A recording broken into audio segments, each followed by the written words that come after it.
dito lang malapit sa amin. Halos 30 minutes lang. Pupuntahan namin ngayon ang tinatawag nilang Ambrose Farm Kayak. Simula sa amin papuntang San Pablo, halos 20 to 30 minuto, at halos 40 minuto naman galing San Pablo papuntang Ambrose Farm Kayak.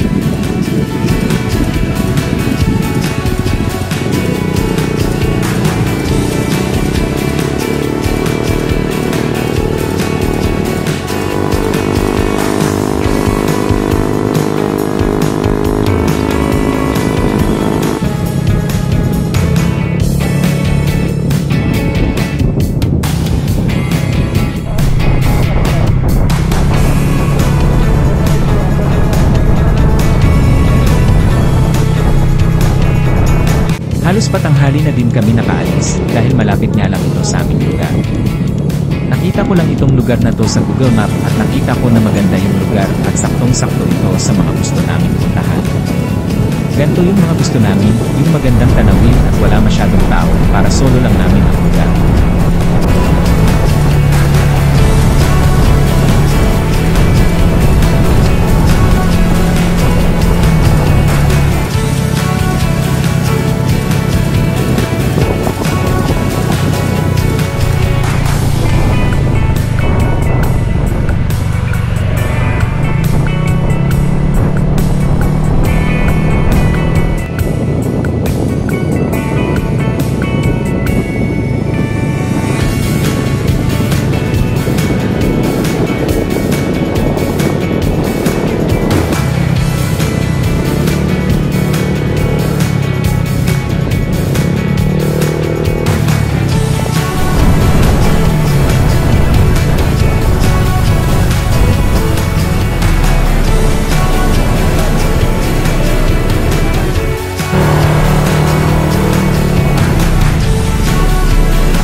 Andito na ngayon kami sa bayan ng San Pablo City. Simula dito papuntang Ambrose Kayak, halos 40 minuto ang aming binibiyahe.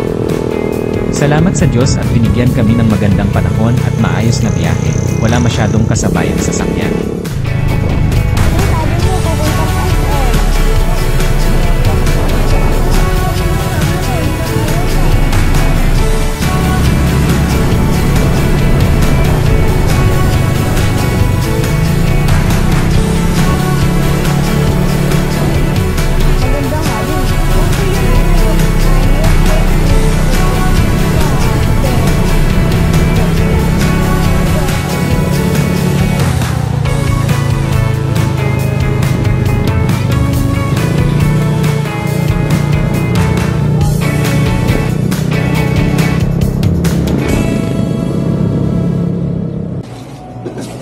Dahil sa inabutan na kami ng tanghali at papunta pa kami ng bundok, naiisipan namin bumili ng makakain at maiinom bago kami dumaretso sa aming biyahe.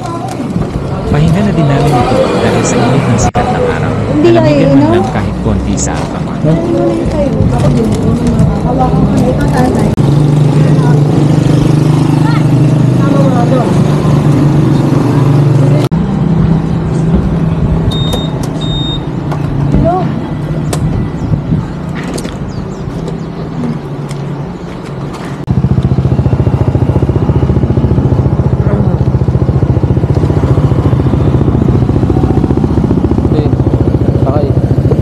Tayo mo na yan?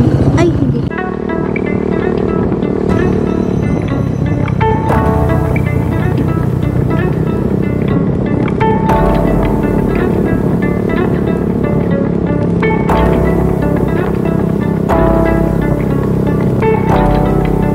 Sa totoo lang, umidad na kami pero ni minsan hindi namin napupuntahan o nalilibot ang ibang parte ng San Pablo. Kalimitan kasi halos bayan lang nila ang pinupuntahan ng mga turista o mga kalapit bayan. Kaya nung nakita ko sa mapa na meron palang gantong puntahin sa San Pablo, pinuntahan talaga namin.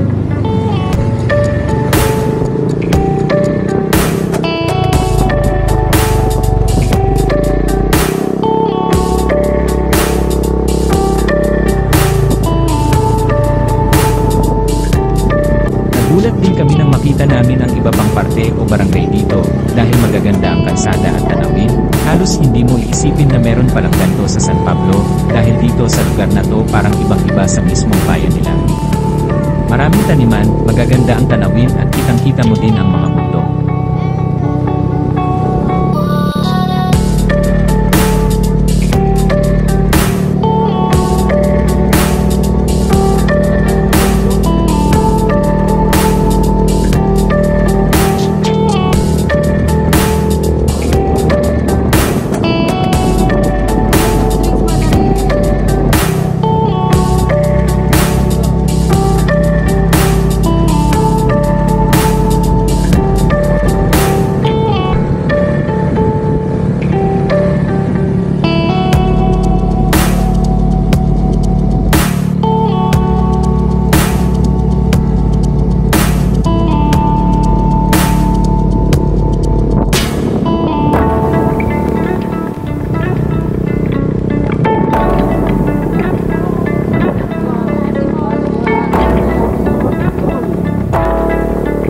Malapit-lapit na din kami sa Ambrose Farm Tayak at kitang-kita na namin dito ang magagandang tanawin ng bundok at magagandang mga puno.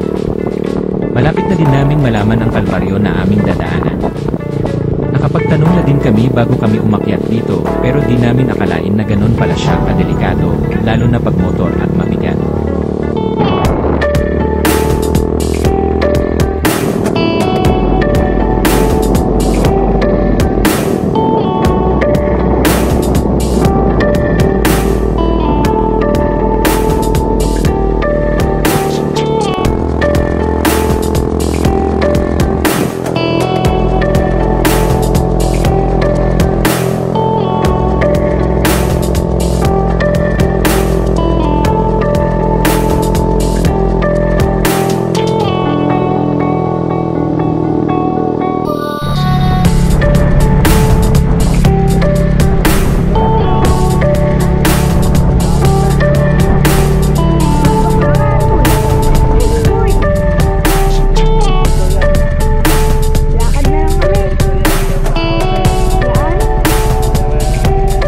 Ito ang entrance ng Ambrose Farm Tayak. Alam ko na ganito ang daan papunta dito, pero hindi ko inaasahan na sobrang kipot niya para sa aking motor, dahil medyo may lapad ang motor at meron din akong dalawa angkas. Makipot, no? Baba na ako. Ay, baba na. Tingnan, dahan-dahan lang tayo. Sabi daw na di-discretion dito. Makipot. Ha? Sige, baba nga kayo. Hello, taos namin yung tinom. Yeah. Baba sa rail.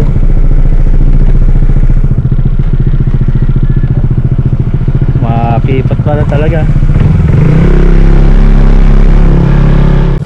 Hindi ko din inaasahan na basa ang ibang parte ng kalsada, dahil hindi naman maulan ng ilang araw. Malalalim din ang mga daanan niya sa gitna, kaya kailangan hindi ka titigil dahil wala kang tatapakan pag bigla kang nakatigil sa daan. Hindi ko din ilalagay ang mag-ina ko sa sitwasyon na delikado, kaya pinaglakad ko sila, kaso parehas silang tama. Ang lalim pati eh. Huwag na tayo dito. Ayun, tati yun. Basang-basa. Basa doon? Oo, basa. Oo, basa. Mukha lang siyang pantay sa video, pero sa personal, halos makipot at matarik ang gilid kaya delikado. Salamat na lang kay kuya na local doon at hindi niya kami iniwan hanggang hindi kami nakakapunta sa safe na lugar.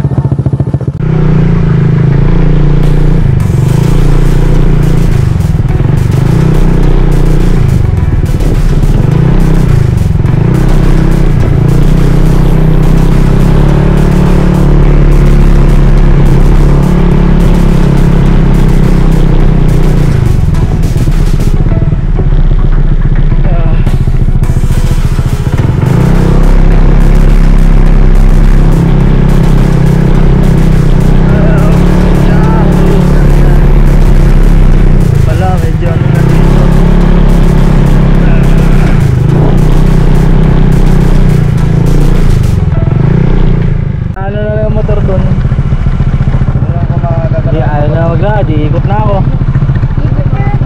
Ayun na yung ano yun. Parang pagka rito yun, ando na. Ano? Huwag na kayo mag-jacket.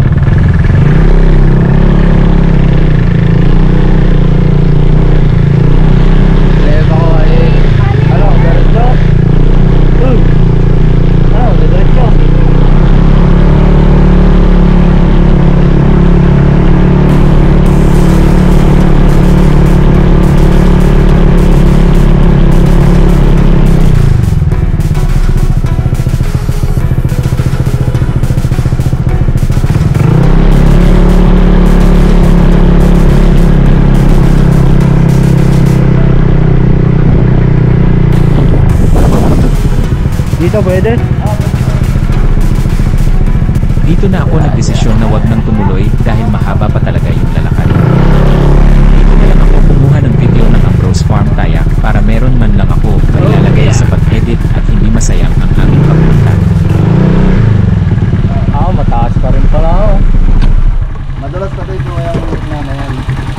Ayan. Talaga sa mga baguang Tatlo pati kami, may bata eh. Kaya hindi ko may ano kung... Madalas po araw-araw na yan. Yeah, thank you kuya. Lakad ko na lang.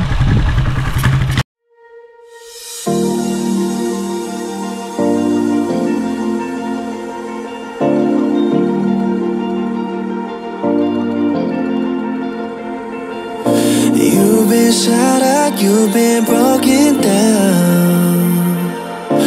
Heart is beating, still won't make a sound. It feels like an angel straight from heaven, just like my lucky number 7. You're my shooting star. We're running round in circles.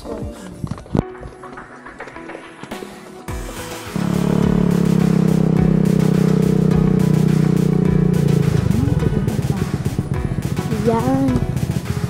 Adventure. Ang adventure. Chinelas na. Okay, finally. It's a dulo na. Ayun, nanay, wait lang, baby dyan.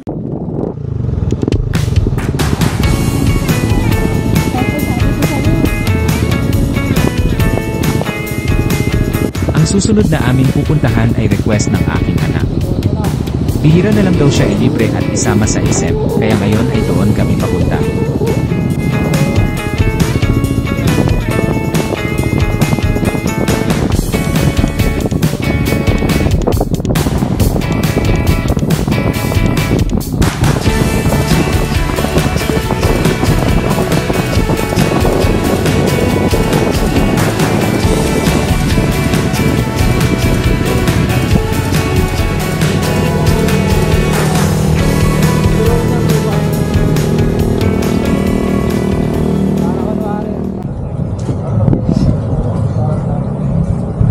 Pag naglalakad tayo,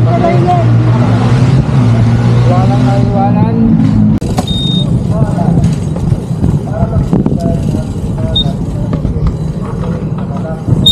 Sa likod ng tatay. Papatayin mo. Ilayo mo sa'yo, itaas mo.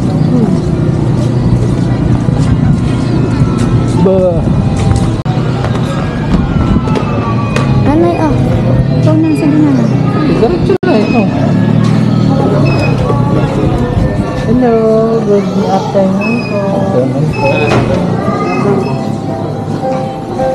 Sa oras na to halos gutom na kami. Yun nga. Hindi man lang namin nakain yung binili namin para kainin sa tayak, kaya talagang ramdam na ang gutom at pagod. Minabuti na muna namin na kumain muna bago mag-shine. Ito. Yun na.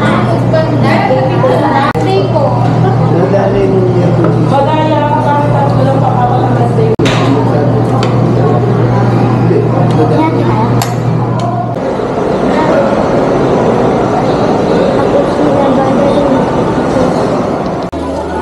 Kumain at bumili lang ng konting grocery, tapos alis na din kami agad dahil may pupuntahan pa kaming isang kilalang pasyalan dito sa San Pablo at yun ay ang Sampaloc Lake Boardwalk.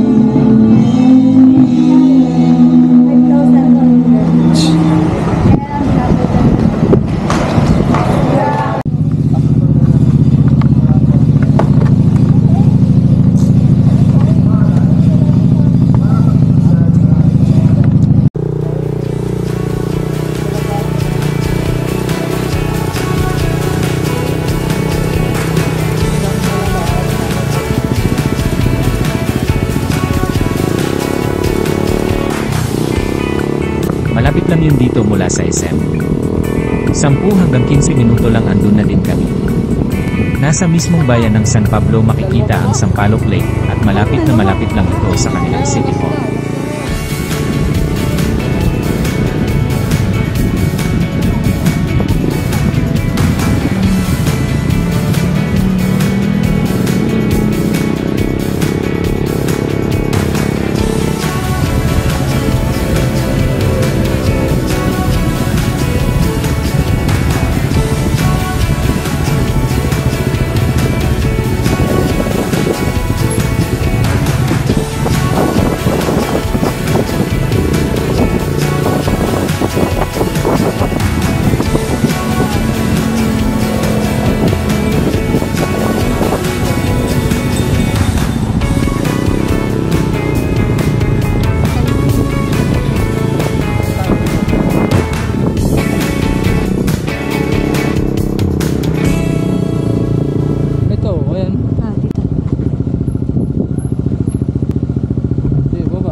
tayo dun.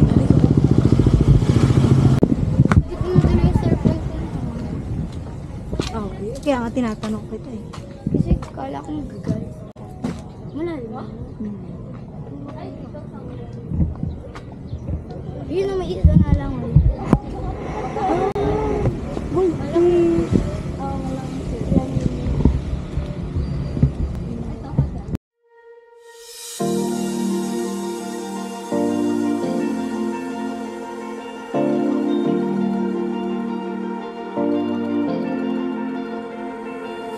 You've been shattered, you've been broken down.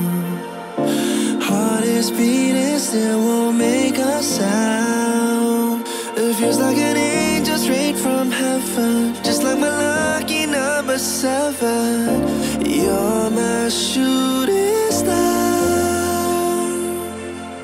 We're running round in circles. Love feels so invincible. Feel you when there's no one around.